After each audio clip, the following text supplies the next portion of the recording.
ഈ ബേക്കോടിലതി എന്ന ഗ്രന്ഥത്തിന്റെ രചയിതാവ് വളരെ പ്രിയപ്പെട്ട സ്കറിയ മാസ്റ്റർ, പിന്നെ നമ്മുടെ ഈ സംഘടനയുടെ സർഗവേദിയുടെ സെക്രട്ടറി, അറിയപ്പെടുന്ന കവിയും മനുഷ്യസ്നേഹിയുമായ മുരളീധരൻ പുന്നക്കാട്, പിന്നെ ഇവിടെ കൂടിയിട്ടുള്ള സുവർണരേഖയുടെയും KL44ന്റെയും ഒക്കെ അംഗങ്ങളായ കുടുംബാംഗങ്ങളെ, പ്രിയമുള്ളവർ,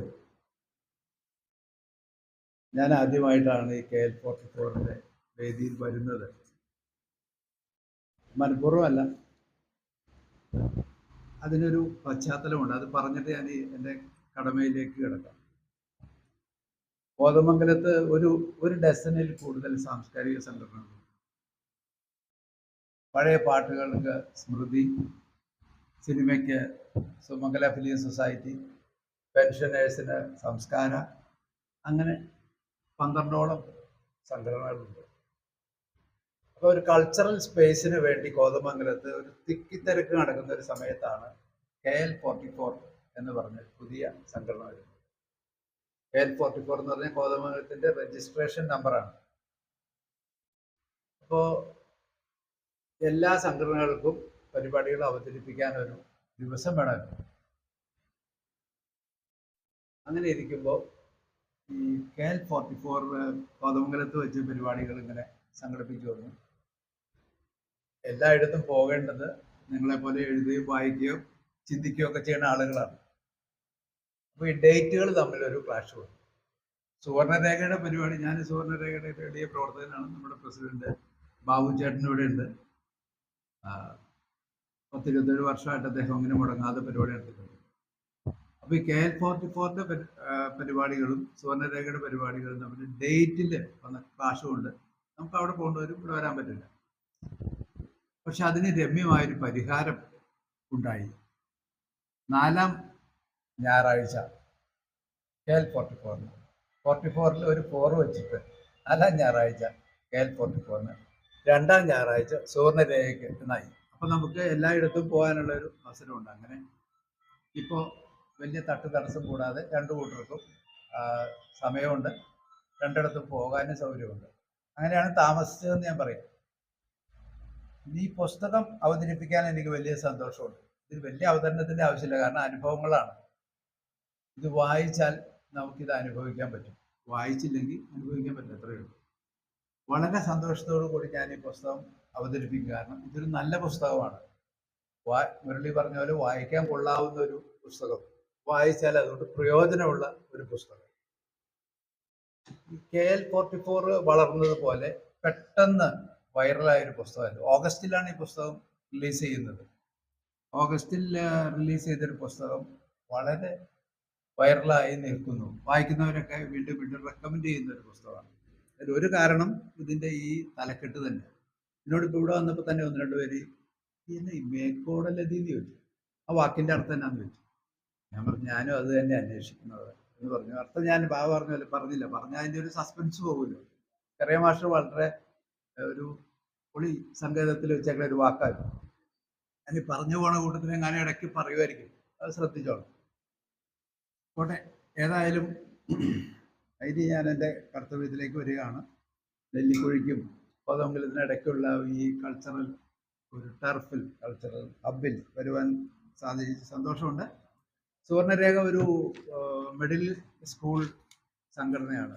ഓൾഡ് സ്കൂളല്ല, ന്യൂജനും അല്ല, ഒരു മിഡിൽ സ്കൂൾ സംഘടനയാണ്. ആ ഒരു തലത്തിൽ നിന്നുകൊണ്ട് വേണം ഈ പുസ്തകത്തെ കാണാൻ. കാരണം ഇതൊരു 70കളിൽ ഒക്കെ സംഭവിച്ച, അല്ലെങ്കിൽ അന്നത്തെ ഒരു ബാല്യത്തിൽ സ്കൂളിലൊക്കെ പോയിക്കൊണ്ടിരുന്ന ഒരു കുട്ടിയുടെ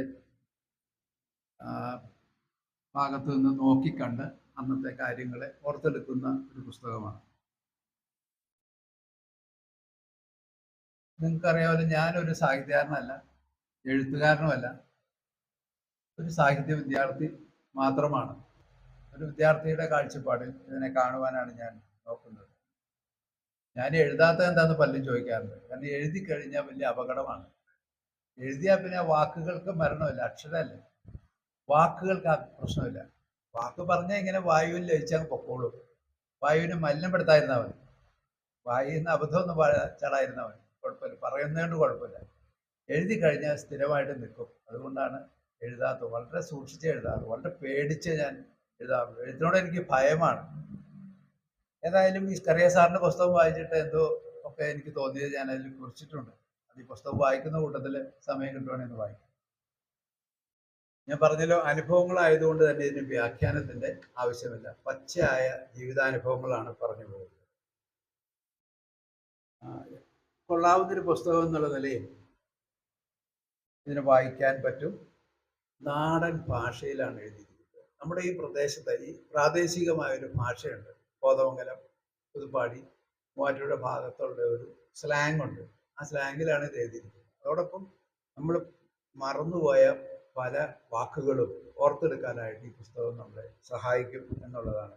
കാരണം ഇത് ബാല്യകാല സ്മരണകളാണ്. റിട്ടയർ ചെയ്തൊരു പ്രധാനാധ്യാപകന്റെ ബാല്യത്തിൽ അദ്ദേഹം സ്കൂളിൽ പോയി കൊണ്ടുവന്നപ്പോൾ ഉണ്ടായിരുന്ന ഓർമ്മകളാണ്. അപ്പൊ അന്നത്തെ ചരിത്ര പശ്ചാത്തലത്തിൽ വേണം, അന്നത്തെ സാംസ്കാരിക പരിസരത്തിൽ നിന്നുകൊണ്ട് വേണം ഈ പുസ്തകത്തെ വായിക്കാൻ. ഇപ്പോഴത്തെ ന്യൂ ജനറേഷൻ കുട്ടികൾക്കൊന്നും ഇത് വായിച്ചാൽ അത്ര മനസ്സിലാവുമെന്ന് എനിക്ക് തോന്നുന്നില്ല. ഒരു 50+കാർക്കൊക്കെ വളരെയധികം സുഖിക്കും. അങ്ങനെയാണ് ഈ പുസ്തകത്തിന്റെ പരിപാടി. ഇത് സൈഗതമാണ് പബ്ലിഷ് ചെയ്തിരിക്കുന്നത്. 103 പേജേ ഉള്ളൂ. 150 രൂപ വരെ ഉള്ളതാണ്. ഇനി ഇതെങ്ങനെയാണ് സ്കറിയ മാഷ് ഈ സ്കൂളിൽ പഠിപ്പിച്ചുകൊണ്ടിരുന്ന അധ്യാപകൻ ഇത്രയും നാളൊന്നും എഴുതാതിരുന്നിട്ട് ഇപ്പൊ എന്താണ് ഈ പുസ്തകമായിട്ട് വന്നത്? റിട്ടയർമെന്റ് പീരീഡിൽ അധ്യാപകര് അല്ലെ പെൻഷൻ പറ്റിയ ആൾക്കാർ, അടുത്തോണ്ട് പറ്റിയ ആൾക്കാരൊക്കെ എന്ത് ചെയ്യാൻ പറ്റും, സജീവമായി എങ്ങനെ നിൽക്കാൻ പറ്റും എന്നുള്ളതിന്റെ ഒരു തെളിവാണ് ഈ പുസ്തകം. ഈ കോവിഡ് കാലത്ത് അടച്ചുപൂട്ടിയിരുന്നപ്പോ അദ്ദേഹം ഈ പഴയ സാധനമൊക്കെ ഒന്ന് റീവൈൻഡ് ചെയ്തു, ലുക്ക് ബാക്ക്. അങ്ങനെ പുറകോട്ട് തിരിഞ്ഞു നോക്കിയപ്പോൾ അദ്ദേഹത്തിന്റെ ബാല്യകാലം ഓർമ്മ വന്നു. അത് അദ്ദേഹത്തിന്റെ സുഹൃത്തുക്കളോട് സംസാരിക്കും പോലെ അദ്ദേഹം മനസ്സ് തുറക്കുന്നതാണ് ഈ പുസ്തകം. അദ്ദേഹം തന്നെ ആമുഖത്തിൽ അത് പറയുന്നുണ്ട്. അങ്ങനെയുള്ള ഒരു കാലഘട്ടത്തെ പറ്റി എഴുതുന്നത് കൊണ്ട് തന്നെ നമ്മളിത് വായിക്കുമ്പോൾ വളരെ നമുക്കൊരു നെസ്റ്റാൾജിക് ഫീലിംഗ് ഉണ്ടാവും. വളരെ നെസ്റ്റാൾജിക് ആയിട്ട് വായിക്കാൻ പറ്റുന്ന ഒരു പുസ്തകമാണ്. അങ്ങനെ ഒരു ചാരുത ഉള്ള ഒരു ഗ്രന്ഥം. പിന്നെ സാർ ഇങ്ങനെ തുറന്നു എഴുതും. മഹാത്മാഗാന്ധിയൊക്കെ ചെറുപ്പത്തിലെ കാര്യങ്ങളൊക്കെ വളരെ സത്യസന്ധമായിട്ട് പറഞ്ഞ സ്കറിയ മാഷ് ഒരു കുമ്പസാരത്തിന്റെ രീതിയിൽ എല്ലാ കാര്യവും തുറന്നു പറയുന്നുണ്ട്. അതുകൊണ്ട് തന്നെ അദ്ദേഹത്തിന്റെ സത്യസന്ധത കൊണ്ട് തന്നെ, എഴുത്തിലെ സത്യസന്ധത കൊണ്ട് നമുക്ക് തോന്നും ഇത് നമ്മുടെ കഥയാണല്ലോ, നമ്മുടെ ജീവിതത്തിൽ ഇങ്ങനെയൊക്കെയുള്ള സംഭവങ്ങൾ ഉണ്ടല്ലോ എന്ന് തോന്നും. നമുക്കൊരു ആത്മാംശം പകരുന്ന അനുഭവങ്ങൾ, ഓർമ്മകളാണ് ഇത് എന്നുള്ളതാണ് ഈ പുസ്തകത്തെ വായനാസുഖം ഉള്ളതാക്കി മാറ്റുന്നത്. നൂറ്റാണ്ട് മുമ്പുള്ള കഥയാണെന്ന് വിചാരിക്കണം. അന്ന് ഗ്രാമീണ ജീവിതത്തിൽ ഒരു വേർതിരിവോ മനുഷ്യർ തമ്മിൽ അങ്ങനെ ഒരു ജാതി ചിന്തയോ സ്പർദ്ധയോ ഒന്നുമില്ലായിരുന്ന ഒരു കാലത്താണ് ഈ കാര്യങ്ങൾ നടക്കുന്നത്. അപ്പൊ അന്ന് ഈ കൊട്ടണം കുത്ത് എന്നാന്നിട്ട് പറഞ്ഞ് ഇപ്പൊ അറിയാൻ പാടില്ല. ഇപ്പൊ നമ്മൾ പെരിയാർ റൈസിനെ പറ്റി മാത്രമേ കേട്ടിട്ടുള്ളൂ, 999 പറ്റി അറിയുള്ളൂ. പക്ഷെ കൊട്ടണം കുത്ത് എന്താണെന്ന് അറിയണമെങ്കിൽ പുസ്തകം വായിക്കണം. ഗ്രാമീണ ജീവിതത്തിന്റെ ഭാഗമായിരുന്ന ആ സമ്പ്രദായം. അതിൽ നാക്കാലി എന്ന് പറഞ്ഞാൽ നമുക്ക് പറയാം, നാലുകാലി എന്ന് പറഞ്ഞാൽ വല്ല പശുവാന്ന് നമ്മൾ വിചാരിക്കണം. വേറെ ചില സാധനങ്ങളുണ്ട്, പുസ്തകം വായിക്കുമ്പോഴാണ് നമുക്കത് മനസ്സിലാവുന്നത്.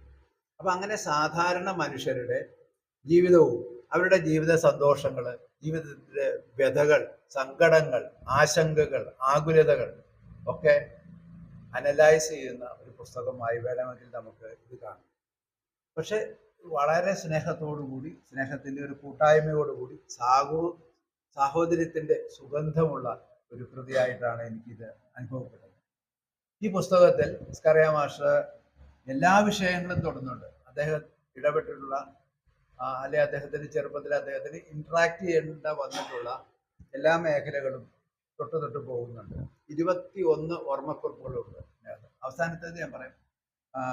20-ലധികം ഓർമ്മക്കുറിപ്പുകളുണ്ട്. അതിൽ രാഷ്ട്രീയമുണ്ട്, സിനിമയുണ്ട്, മതമുണ്ട്, ആചാരങ്ങളുണ്ട്, പ്രണയം പോലും ഉണ്ട്. അവസാനത്തേത് പ്രണയമാണ്. ആ കേസുകളിലേക്ക് ഞാൻ കിടക്കുന്ന ആ കേസുകളെല്ലാം മേൽക്കോടതിയിലേക്ക്, വായനക്കാരുടെ മേൽക്കോടതിയിലേക്ക് ഞാൻ റെഫർ ചെയ്യുകയാണ്. ഇനി ചാണകം ചവിട്ടിയാൽ തല്ലുകൊള്ളൂ എന്ന് വെച്ചാൽ ഇതിനകത്ത് നോക്കണം. അന്നത്തെ കാലത്ത് വലിയൊരു വിശ്വാസം, സ്കൂളിൽ പോണ വഴിക്ക് ചെരുപ്പൊന്നുമില്ലല്ലോ, ചാണകത്തിൽ ചവിട്ടിയാൽ അന്ന് തല്ലുകൊള്ളു, മിക്കവാറും കൊള്ളൂ. അതെന്നാന്ന് ഇത് വായിച്ചറിയാം. അതുപോലെ ഈ കുട്ടികളുടെ കാഴ്ചപ്പാടിൽ പുതിയ തലമുറയ്ക്കാണ് ഇത് വലിയ വിസ്മയമായിരിക്കും. ഈ കാര്യങ്ങൾ ഇത് വായിച്ച് കേൾക്കുമ്പോൾ വലിയ അത്ഭുതം തോന്നും. പക്ഷെ അതോടൊപ്പം നമുക്ക് നല്ല വിവേകം തരുന്ന ഓർമ്മകളാണ്. ഒരു പ്രധാന അധ്യാപകൻ പഴയ കാര്യങ്ങൾ ഓർക്കുമ്പോൾ ആ ഓർമ്മകൾ വായിക്കുമ്പോൾ തീർച്ചയായും നമുക്ക് വിനോദം മാത്രമല്ല, നമുക്ക് വിശ്രമവേളയിൽ വായിക്കുകയാണെങ്കിൽ നല്ല വിവേകവും തരുന്നതാണ്. എനിക്ക് ഈ കാളമൂത്രം പോലെയാണ് ഇത് എഴുതിപ്പോട്ടെ. ഈ കാളമൂത്രത്തെ പറ്റി പറയുന്നത്, കാളമൂത്രം എന്ന് കേട്ടാൽ നമ്മൾ തന്നെ ഇരിക്കണം, കാളമൂത്രം ഒഴിച്ചാൽ അല്ല. ഈ വണ്ടിക്കാള നടന്നു പോകുമ്പോൾ on the way, on the route ഇങ്ങനെ മൂത്രം ഒഴിക്കും. അതിങ്ങനെ സിക്സ് ആക് രീതിയിലാണെന്ന് അദ്ദേഹം പറയുന്നത്. അതിനെപ്പറ്റിയൊക്കെ അന്നത്തെ ട്രാൻസ്പോർട്ട് സിസ്റ്റത്തെ പറ്റിയൊക്കെ മനസ്സിലാക്കാനും അത് സഹായിക്കും. ഏതായാലും ഇതിൻ്റെ ഒരു ടൈറ്റിലിനോട് ചേർത്ത് മേ ഗോഡ് അലൗ ദീ ടു റൈറ്റ് മോർ എന്നാണ്. അതാണ് ടൈറ്റിലുമായിട്ട് ബന്ധം. അപ്പോൾ അത്ര ഗ്രഹാതുരത്വം ഉണർത്തുന്ന ബാല്യസ്മരണകൾ എഴുതാൻ സീനിയർ സിറ്റിസൺസിന് ഇതൊരു പ്രേരണ. വീട്ടിൽ സാറൊക്കെ എപ്പോഴും സജീവമായിട്ട് എഴുതിക്കൊണ്ടിരിക്കുക. ബാബുചേട്ടന് എത്ര 10 പുസ്തകം കഴിഞ്ഞു. മുരളിയുടെ 10ാമത്തെ പുസ്തകമാണ്. ഏതായാലും ഒരു ഡസൻ പുസ്തകം. ജോസഫേന്റെ ആണ് 10ാമത്തെ പുസ്തകം അടുത്തത് വരുന്നത്. അപ്പൊ സീനിയർ സിറ്റിസൺസിന് ചെയ്യാവുന്ന അപകടരഹിതമായ ഒരു പണി വീട്ടിൽ കുത്തിരുന്ന് മര്യാദയ്ക്കിരുന്ന് എഴുതുക എന്നുള്ളതാണ്. പക്ഷെ ഇങ്ങനെ ചെയ്യുമ്പോൾ മിക്കവാറും വീട്ടുകാർ സമ്മതിക്കില്ല. പക്ഷെ ഡെയ്സി ടീച്ചർ ഇതിന്റെ തടസ്സമൊന്നും പറഞ്ഞില്ല. അത് സാറ് നന്ദി പറയുന്നുണ്ട്. ഇതിന് പിന്നോട്ട് പിടിച്ചു വലിക്കാതിരുന്ന എൻ്റെ ഭാര്യയ്ക്ക് നന്ദി, മക്കൾക്ക്, പിള്ളേര് ചോദിക്കും. ഞാൻ ഈ രാവിലെ എഴുന്നേറ്റിരുന്നല്ലോ എഴുതുകയോ വായിക്കുകയൊക്കെ ചെയ്യും മക്കളെ. കൊച്ചുമക്കളെ വരെ ചോദിച്ചത്, അപ്പാപ്പ എന്തിനാ ഈ കണ്ണാടി വെച്ചിരുന്നത്, ഈ മെനക്കെട്ടോ, എവിടെയും കിടന്നുറങ്ങാൻ പാടില്ല. ഭാര്യ വയ്ക്കണേ, എൻ്റെ മനുഷ്യൻ, നിങ്ങൾ ഈ ജീവിതകാലം മുഴുവൻ ഈ എഴുത്തും വായനയായിട്ടാണ്, എന്ത് കാര്യം ഇനിയെങ്കിലും നിർത്താൻ പാടില്ല, 10-70 വയസ്സായിരുന്നു. പക്ഷെ അങ്ങനെയല്ല. കറിയ മാസ്റ്റർ സുഹൃത്തുക്കളും കുടുംബവും അദ്ദേഹത്തിന് നല്ല പ്രേരണ കൊടുത്തു, നല്ലൊരു പുഷ് കൊടുത്തു. തള്ളിന്നല്ലാട്ടോ ഞാൻ പറഞ്ഞത്, തേച്ചു എന്നല്ല പറഞ്ഞത്. അദ്ദേഹത്തിന് നല്ല സപ്പോർട്ട് കൊടുത്തു. അങ്ങനെയാണ് അദ്ദേഹം ഇത് എഴുതാൻ പോയത്. ഇതിനകത്തൊക്കെ ഇങ്ങനെ വായിച്ചു വരുമ്പോഴേ, പണ്ടൊക്കെ നമ്മുടെ വീട്ടിലൊക്കെ നമ്മൾ ഈ വെളിക്കിറങ്ങാൻ പറയും, പറമ്പിൽ പോയാൽ കാര്യം സാധിക്കണം, വീട്ടിനകത്തൊന്നല്ല. ഇപ്പൊ കിടക്കണം മുറിക്കാത്ത കാര്യങ്ങൾ സാധിക്കണം. അപ്പൊ അങ്ങനെ വന്നൊരു വ്യത്യാസം, നമ്മുടെ ജീവിത രീതിയിൽ വന്നുള്ള വ്യത്യാസമൊക്കെ മനസ്സിലാവണമെങ്കിൽ പ്ലാവിന്റെ വേനയിൽ ഇരുന്ന് കാര്യം സാധിച്ചതും ഇപ്പോ ബാത്റൂം, ടോയ്ലറ്റ് അറ്റാച്ച്ഡ് ബെഡ്റൂമിനകത്ത് കാര്യം സാധിക്കുന്നതും തമ്മിലുള്ള വ്യത്യാസവും അത് മാറി മാറി വന്ന വഴികളും ഒക്കെ ഇതിനകത്ത് പറഞ്ഞു പോവാം. ക്ലാസ് റൂമിൽ ഇതുവരെ ഫാനൊന്നും ഇല്ലായിരുന്നോടത്ത് സ്കൂളിലെ അധ്യാപകൻ ചെയ്ത ടെക്നിക്ക് ആളുകൾക്ക് കീഴ്ശ്വാസമൊക്കെ വിടുമ്പോൾ നല്ല സുഗന്ധമാണല്ലോ, അത് മാറ്റം. ഫാൻ ഉണ്ടെങ്കിൽ പെട്ടെന്ന് അങ്ങ് അത് ഡിഫ്യൂസ് ചെയ്ത് പോകും. അങ്ങനെ ഇല്ലായിരുന്ന കാലത്ത് സാർ അധ്യാപകൻ എന്ത് ചെയ്യുന്നു വെച്ചാൽ സ്റ്റഡൗൺ എന്ന് പറയും. അപ്പൊ ഈ കുട്ടികളുടെ വസ്ത്രം കൊണ്ടും പാവാട കൊണ്ടും ഒക്കെ ഇതിങ്ങനെ മുറം പോലെ വീശി മണം പോയി കൊടുക്കുന്നു എന്നൊക്കെ പറയും. വളരെ രസമാണ് ഇത് വായിച്ച്. ഒറ്റ ഇരിപ്പിന് വായിക്കും നമ്മൾ. ഒരുമാതിരി വായിക്കണവരാണെങ്കിൽ രണ്ടാമതൊന്നും ഇരിക്കേണ്ട, ഒറ്റ ഇരിപ്പിന് ഈ പുസ്തകം വായിക്കാൻ പറ്റും. അതുപോലെ സാറുമാർ ചോക്ക് കൊണ്ട് എറിയണത്, മഷി കൊണ്ട് മീശ വരയ്ക്കണത്, ഇങ്ങനെ വളരെ രസകരമായ സംഭവങ്ങൾ ക്ലാസ് റൂമിനെ പറ്റിയുണ്ട്.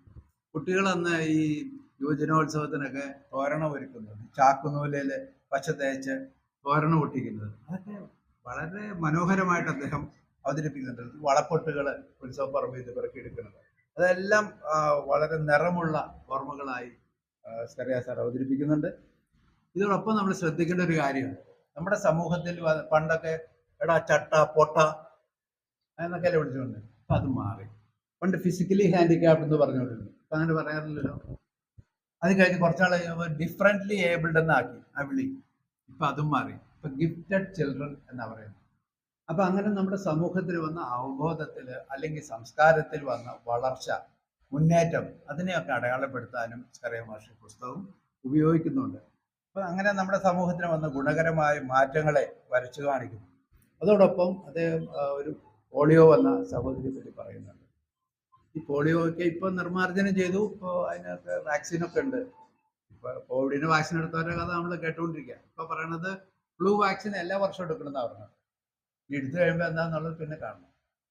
ഏതായാലും അദ്ദേഹം ഈ പോളിയോയുടെ ദയനീയത, അതുപോലെ അന്നത്തെ പരിമിതമായ ചികിത്സാ സൗകര്യങ്ങൾ, അന്നത്തെ നമ്മുടെ അന്ധവിശ്വാസങ്ങളെ പറ്റി നെടുനീളം പറയുന്നുണ്ട്. അജ്ഞതകളെ പറ്റി, കറണ്ടില്ലാത്ത കാലത്ത് ഉള്ള ജീവിതം, ഈ മണ്ണെണ്ണ വിളക്കിൻ്റെ ഒക്കെ മുമ്പിൽ, പുന്നക്ക എണ്ണയുടെ ഒക്കെ മുമ്പിൽ ഇത് പഠിച്ച കാലം, അതിലെ ക്ഷാമത്തെ പറ്റി, സ്കൂളിലെ ഉച്ചക്കഞ്ഞിയെ പറ്റിയൊക്കെ എഴുതേക്കണത് വായിച്ചാൽ നമുക്ക് വായിൽ വെള്ളം വരും.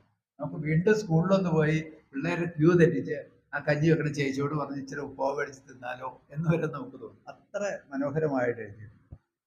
ഇനി അടിയന്തരാവസ്ഥയെ പറ്റി അദ്ദേഹം എഴുതി. രാഷ്ട്രീയ ബോധമുള്ള ഒരു മനുഷ്യനാണ് അദ്ദേഹം. അങ്ങനെ ആ കാലത്തെ അടയാളപ്പെടുത്തിയത് എല്ലാം ഈ ബുക്കിലുണ്ട്. പിന്നെ ഒരു ചോദ്യം നമുക്ക് പലപ്പോഴും ചോദിക്കും, വാതിൽ ഇങ്ങനെ കൊട്ടിയടയ്ക്കും. ഇപ്പോഴത്തെ പിള്ളേരൊക്കെ ഒരു മയല്ലോ, ടാങ് എന്ന് ഒറ്റ അടയാം. വാതിൽ കൊട്ടി അടയ്ക്കാവോ? അടയ്ക്കാൻ പാടില്ലെന്നാണ് പറഞ്ഞത്. എന്താ കാരണം ഒന്ന് വായിച്ചോ. ഇനി ഈ അമ്മമാരെ പറ്റി നല്ലൊരു വാഴ്ത്തുണ്ട്. അമ്മമാരനുഭവിച്ച ത്യാഗം, അവരുടെ ജീവിതം, അവരെ പറ്റി നന്നായി അദ്ദേഹം പറയുന്നുണ്ട്. അമ്മമാര് നമ്മൾ ജീവിച്ചു കാണിക്കുകയത്, അല്ലാതെ ഉപദേശമൊന്നുമല്ല. അപ്പന്മാരെ ഉപദേശമല്ലേ ഉള്ളൂ, അച്ഛനും ഉപദേശമുള്ളൂ. അമ്മയ്ക്കാണല്ലോ ജീവിതം, കഷ്ടപ്പാട്. അമ്മമാരുടെ ദുരിതത്തെ പറ്റി വളരെ നല്ല ഒരു സ്തുതിപ്പ് ഈ പുസ്തകത്തിലുണ്ട്. ഒരു വാചകം ഞാൻ വായിക്കാം. ഒരുപാട് പൊങ്ങിയവരെല്ലാം താഴും എന്നവരുടെ വല്യമ്മച്ചി പറയുന്നു. എടാ കൂടുതലും ചെളിയല്ലടാന്നൊക്കെ നമ്മൾ പറയില്ലേ ഇപ്പോഴത്തെ ലാംഗ്വേജിൽ. അന്നത്തെ പറഞ്ഞുകൊണ്ടിരുന്നതാണ് ഒരുപാട് പൊങ്ങിയവരെല്ലാം താഴുമെന്ന്. അഹങ്കാരം വേണ്ടെന്ന് പറഞ്ഞാൽ അതിൻ്റെ ഉദാഹരണമൊക്കെ ഉണ്ട്. സാരോപദേശങ്ങൾ ഒത്തിരി ഇതിനകത്ത് പറയുന്നു. അപ്പോൾ വീണ്ടും പ്രഭാതമായി അടിപൊട്ടാതെ നടക്കുന്ന അനുഭവങ്ങളുടെ ജാഥയാണ്. അതിനൊക്കെ ബാബുച്ചേട്ടൻ്റെ ഭാഷ പറഞ്ഞാൽ കോലൈസിൻ്റെ മധുരമുണ്ട് അത്തരം ഓർമ്മകൾ. ഇനി സമയം ആയില്ലവരുള്ളൂ, പെട്ടെന്ന് തീർത്തേക്കാം. ഈ കുട്ടിയും കോലും കളിക്കണതൊക്കെ എപ്പോഴും അറിയാം. സാധേപ്പുറം എന്നൊക്കെ പറഞ്ഞ കളി. മാർക്ക കല്യാണത്തെ പറ്റിയൊക്കെ പറഞ്ഞാൽ പരസ്യമായിട്ട് പറയാമെന്ന് പറയുമ്പോൾ അതിൻ്റെ വളരെ വിശദമായ ഒരു ചാപ്റ്റർ തന്നെ അതിനകത്തുണ്ട്. മാർക്ക കല്യാണത്തിൽ ആ കുട്ടിക്കുണ്ടായ അനുഭവങ്ങൾ, അതിന് വേണ്ടി ഈ സുഹൃത്ത് നടത്തിയ പ്രാർത്ഥനകൾ ഒക്കെ ഉണ്ട്. അതിൻ്റെ ഉമ്മായുടെ കാര്യങ്ങളൊക്കെ ഉണ്ട്. വളരെ ഹൈജീനിക് ആയിട്ടുള്ളൊരു പ്രാക്ടീസാണ്.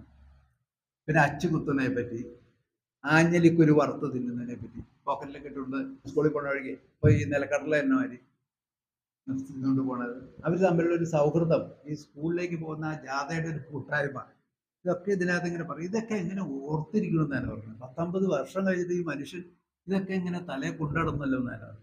നല്ല ഓർമ്മശക്തിയുള്ളൊരു അധ്യാപകൻ. ഏതായാലും ഈ കാളിപ്പനയുടെ പട്ട വെട്ടി വിൽക്കുന്നത്, കപ്പളങ്ങ പറിച്ച് വിൽക്കാൻ ശ്രമിച്ചത് പുള്ളിയല്ല, വേറൊരു കാരണവര് കപ്പളങ്ങ വിൽക്കാൻ നോക്കി. പിന്നെ വായിക്കാൻ തുടങ്ങിയതിനെ പറ്റി പറയുന്നുണ്ട്. സ്കൂളിൽ ഒരു പിരിയൻ ഗോണിയിൽ നിന്നിപ്പോൾ ഒരു പ്രയോഗം പോലും നമ്മൾ കേൾക്കാറില്ല. പിരിയൻ ഗോണി കയറി മോളിൽ ചെല്ലുമ്പോൾ അവിടെ ഇരിക്കാൻ ലൈബ്രറിനെ വിളിക്കുന്നത് ലോങ് മാത്യു എന്നാണ്. നല്ല പൊക്കമുള്ള ആളാണ്. അതിന് ലോങ് മാത്യു എന്നാണ് അദ്ദേഹത്തെ വിളിക്കുക. അവിടുത്തെ അദ്ദേഹത്തെ പുസ്തകത്തെ പറ്റി പറയുന്നുണ്ട്. അക്ഷയപാത്രം എന്ന് പറയുന്ന മുട്ടത്തോർക്കി സാറിൻ്റെ പുസ്തകം വായിച്ചോടം തൊട്ട് ഇദ്ദേഹം വായന തുടരുകയാണ്. ഇന്നും നിർത്താതെ വായിച്ചുകൊണ്ടിരിക്കുകയാണ്, നിരന്തരം വായിച്ചുകൊണ്ടിരിക്കുന്നു. പക്ഷെ ഈ പ്രധാനാധ്യാപകന് ഇന്നും മാലിന്യയുടെ വൃത്തം പിടികിട്ടിയിട്ടില്ല. മാലിന്യയുടെ ലക്ഷണം എന്താണെന്ന് ഇതുവരെ അദ്ദേഹത്തിന് പിടികിട്ടിയിട്ടില്ല. മാലിന്യം എന്ന് പറഞ്ഞ പെണ്ണിൻ്റെ വരാമെന്ന് മനസ്സിലായല്ലോ. അങ്ങനെ കേട്ടെ. പിന്നെ ഉള്ളത് നമ്മുടെ ഈ സ്ത്രീകളുടെ പ്രസവമായിട്ട് ബന്ധപ്പെട്ട വയറ്റാട്ടിയായിരുന്നു ആ പ്രദേശത്ത്. ഈ നാട്ടുപുറത്തൊക്കെ വയറ്റാട്ടിമാരാണല്ലോ പ്രസവം എടുത്തുകൊണ്ടിരുന്നത്. പക്ഷെ ഇദ്ദേഹത്തിൻ്റെ അമ്മ പറഞ്ഞു, ഞാൻ വയറ്റാട്ടി പ്രസവത്തിലില്ല, എനിക്ക് ആശുപത്രിയിൽ പോയി തന്നെ പ്രസവിക്കണം. ഇപ്പോഴുള്ള പ്രധാന പ്രശ്നം എങ്ങനെ വീട്ടിൽ നിന്ന് ആശുപത്രിയിൽ എത്തും എന്നുള്ളതാണ്. നടന്നു പോകാൻ പറ്റും. 9 മാസം വയറുമായിട്ട്.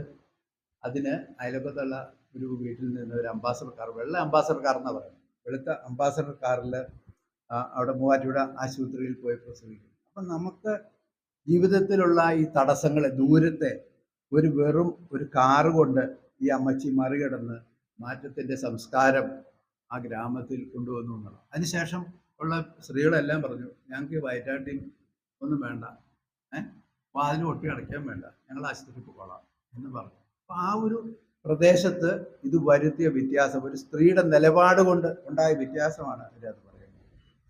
പിന്നെ ഈ നേർച്ച കാഴ്ചകളെ പറ്റി പറയുന്നത്, എന്തെങ്കിലും ഒരു പ്രശ്നം ഉണ്ടാകുമ്പോൾ ആദ്യം ചെറുവള്ളിയിൽ ഒരു നേർച്ച, പിന്നെ വലിയവള്ളിയിൽ ഒരു നേർച്ച, പിന്നെ കാരക്കുന്നപ്പള്ളിയിൽ ഒരു നേർച്ച, പിന്നെ തൃക്കാരമ്പലത്തിൽ നേർച്ച.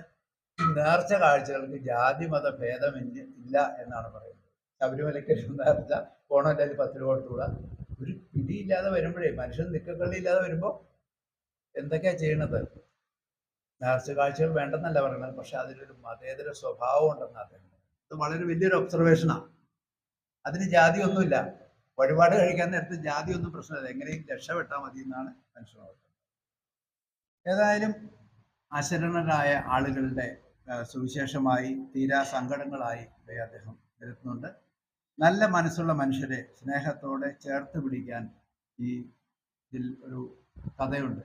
ഡേവിസ് ജോൺ എന്ന് പറഞ്ഞ ഒരാൾ ആത്മഹത്യ ചെയ്യുന്നതിനെ പറ്റി പറയുന്നു. വളരെ നിഷ്കളങ്കനായൊരു മനുഷ്യൻ. അദ്ദേഹത്തിൻ്റെ സഹപാഠിയാണ്. അത് വായിക്കുമ്പോൾ നമുക്ക് തോന്നും മലയാളിയെ ബാധിച്ചിരിക്കുന്ന ഡിപ്രഷൻ്റെ ഒരു ഡെപ്ത് 10ൽ ഒരാളെങ്കിലും മാനസികമായ സംഘർഷങ്ങൾ അനുഭവിക്കുന്നു. അതിന് പരിഹാരം കാണാൻ ഉപ്പോതിയാൽ പോരാ. ഉപ്പോതിനെ പറ്റിയുള്ള കഥയാണ്. ഉപ്പോത്തന്നെയാന്നൊക്കെ വായിച്ചോ, ഉപ്പോതല്. അതുപോലെ ബില്ലുവാതി ഗുളിക കഴിച്ചാൽ എന്താ കാര്യം? ബില്ലുവാതി ഗുളിക കഴിച്ചാലും പോരാ. മലയാളിക്ക്, കേരളീയർക്ക് അവരുടെ മാനസിക സൗഖ്യത്തിന് എന്താണ് ചെയ്യേണ്ടതെന്ന് സർക്കാർ പോലും ഗൗരവമായി ആലോചിക്കേണ്ട ഒരു കാര്യം. തുടർന്ന് ഈ ബന്ധങ്ങൾ സദൃഢമാക്കാൻ, ബന്ധങ്ങൾ കുറെ കൂടി അരക്കിട്ട് ഉറപ്പിക്കാൻ, അതുതന്നെ തെറ്റുകുറ്റങ്ങളൊക്കെ പൊറുക്കാൻ, മറക്കാൻ പഠിപ്പിക്കുന്ന ഈ പൂരത്തിന്റെ കായവർച്ചുകളുടെ ഒരു കഥയുണ്ട്. ഇത് വായിക്കുകയാണെങ്കിൽ നല്ല രസം. മുരളി ഇതൊക്കെ വായിച്ച് രസിച്ചുകൊണ്ട് മുരളിക്ക് ചിരിയാ. വായിക്കാത്തവർക്ക് സങ്കടം. വായിക്കണം, വായിക്കുമ്പോൾ. അപ്പൊ അത് പറിച്ചു കളഞ്ഞ് അതൊക്കെ ആ കഥയൊക്കെ വായിക്കുമ്പോൾ കൈയടിക്കാൻ തോന്നും. അത്ര നല്ല. ഈ ലാസ്റ്റ് ഓർമ്മയെന്ന് പറഞ്ഞ സെലിൻ എന്ന് പറഞ്ഞ ടീച്ചർ കേൾക്കണ്ട കേട്ടോ. സെലിൻ എന്ന് പറഞ്ഞൊരു കുട്ടിക്ക് ഇദ്ദേഹം ഒരു പ്രേമലേഖനം കൊടുത്ത സംഭവമാണ്. അതാണ് അതിൻ്റെ ഈ ഓർമ്മകളുടെ ഒരു ക്ലൈമാക്സ് എന്ന് പറയുന്നത്. ഏതായാലും അതിന് അവാർഡ് കിട്ടിയതാ. ഈ KL44 തന്നെ സർഗവേദി നടത്തിയ സംസ്ഥാനതല സ്കൂൾ ഓർമ്മയ്ക്ക് 1ാം സമ്മാനം നേടിയ കുറിപ്പോട് കൂടിയാണ് ഈ കറിയാച്ചൻ്റെ സ്നേഹവചനങ്ങൾ അവസാനിക്കുന്നത്. ഈ അഷ്റഫ് ബാവ എന്ന് പറഞ്ഞാൽ ഈ ചെയ്യുന്ന ഒരു കാര്യം എന്ന് വെച്ചാൽ എഴുത്തുകാരെ പ്രോത്സാഹിപ്പിക്കും. അങ്ങനെ ഒരു സ്വഭാവം KL44 എല്ലാവരെയും ആദരിക്കും, എല്ലാവരെയും ബഹുമാനിക്കും, നല്ല ഭക്ഷണം കൊടുക്കും. അപ്പം അതുകൊണ്ട് തന്നെ ഈ സംഭവത്തിന് എന്താ പറഞ്ഞാൽ എഴുത്തുകാരാന്ന് പറഞ്ഞാൽ വിശപ്പും ദാഹവുമില്ലേ, അവർക്ക് വലിയ ആഗ്രഹങ്ങൾ. അപ്പം അങ്ങനെ എഴുത്തുകാരെ പ്രോത്സാഹിപ്പിക്കുന്ന ഈ വേദിയിൽ കറിയ സാറിൻ്റെ പുസ്തകം ഞാൻ വളരെ സന്തോഷത്തോടു കൂടി അവതരിപ്പിക്കുകയാണ്. തിരിഞ്ഞ് നോക്കി ജീവിതത്തിൻ്റെ അർത്ഥം അന്വേഷിക്കുകയാണ് കറിയ സാർ ഇത് ചെയ്യുന്നത്. ഇവിടെ ചിന്തകൾ വാക്കാക്കിയ അധ്യാപകൻ, പൊതുവെ എഴുത്തിനോട് കമ്പമുള്ള കറിയ സാറിനെ പ്രോത്സാഹനം നൽകി നിലനിർത്തുന്ന സുഹൃത്തുക്കൾക്ക് എല്ലാവർക്കും നന്ദി. അദ്ദേഹം ഇത് വായിക്കുന്നവരെ ഒരിക്കലും നിരാശപ്പെടുത്തില്ല എന്നൊരു ഗ്യാരണ്ടി, മോഡി ഗ്യാരണ്ടി ഒന്നല്ല, ഞാൻ ഗ്യാരണ്ടി, വായിക്കുന്നവർക്ക് തീർച്ചയായും സന്തോഷം ഉണ്ടാവും. പിന്നെ വേണമെങ്കിൽ ഇതിൻ്റെ സംഘാടകരോട് ഇത് ആരാണ് ഇത് അവതരിപ്പിക്കാൻ വിളിച്ചു കൊടുക്കുന്നത്, അങ്ങനെയുണ്ടല്ലോ പ്രസംഗിക്കാനൊക്കെ വിളിക്കുന്നവർ വന്ന് പ്രസംഗം ബോറായി കഴിഞ്ഞാൽ സംഘാടകരോട് എവിടെ കിട്ടി ചരക്കിനെ ഇത് അവതരിപ്പിക്കാൻ ബലഹീനായ എന്നെയാണ് അനുവദിച്ചത്. എന്തെങ്കിലും കുറവുണ്ടെങ്കിൽ ക്ഷമിക്കണം. കറിയ സാറിനോട് എനിക്കുള്ളൊരു അപേക്ഷ, ഈ പുസ്തകം AI ആർട്ടിഫിഷ്യൽ ഇൻ്റലിജൻസിൻ്റെ കാലമാണ്. എയുടെ സഹായത്തോട് ചൈനീസ് ഭാഷയിലേക്ക് ഇതിനൊരു തർജ്ജമ ഇറക്കാൻ വളരെ ഈസി ആയിട്ട് അദ്ദേഹത്തിന് സാധിക്കും. കാരണം ഏറ്റവും കൂടുതൽ പോപ്പുലേഷൻ അവിടെയാണല്ലോ, ഇന്ത്യക്ക് മുമ്പിലാണ്. ചൈനീസ് ഭാഷയിലേക്ക് ഈ പുസ്തകം വിവർത്തനം ചെയ്യണം എന്നൊരു നിർദ്ദേശമാണ് എനിക്കുള്ളത്. അവസാനമായി ബാബുചേട്ടന് വേണ്ടി ഒരു അഭ്യർത്ഥന നടത്തുകയാണ്. എല്ലാ 2ാം ഞായറാഴ്ചയും മെന്റർ അക്കാഡമിയിൽ നടക്കുന്ന സർഗവേദിയിലും എല്ലാവരും പങ്കെടുക്കണം. കക്ഷിഭേദമന്യേ, ജാതിഭേദമന്യേ ഈ പുസ്തകത്തിലെ ഒരു ടെമ്പോ നിലനിർത്തിക്കൊണ്ട് നമുക്ക് തുടർന്നും സാംസ്കാരിക സംഘടനകൾക്ക് ഒരു കൂട്ടായ്മ സൃഷ്ടിക്കാം എന്ന് പറഞ്ഞുകൊണ്ട് അഷ്റഫ് ബാവയ്ക്ക് നന്ദി പറയാം. കാരണം കോതമംഗലത്ത് ഒരാൾ ധൈര്യമായിട്ട് പറഞ്ഞു, ഇപ്പം ഞാൻ പറഞ്ഞല്ലോ 12 സാംസ്കാരിക സംഘടനകളുണ്ടെന്ന്. ഈ സാംസ്കാരിക സംഘടനകൾക്ക് ഒരു പൊതുവേദി വേണം, ഒരു കൺസോർഷ്യം വേണമെന്ന് ഉറക്കെ പറഞ്ഞൊരു മനുഷ്യനാണ് അഷ്റഫ് ബാവ. അതാണ് എനിക്ക് അദ്ദേഹത്തോടുള്ള ബഹുമാനവും സ്നേഹവും. എല്ലാവരോടും നന്ദി, നമസ്കാരം. അപാകതകളുണ്ടെങ്കിൽ അറിയാത്തവരെ ക്ഷമിക്കട്ടെ, നിങ്ങൾ ആരും ക്ഷമിക്കണ്ട.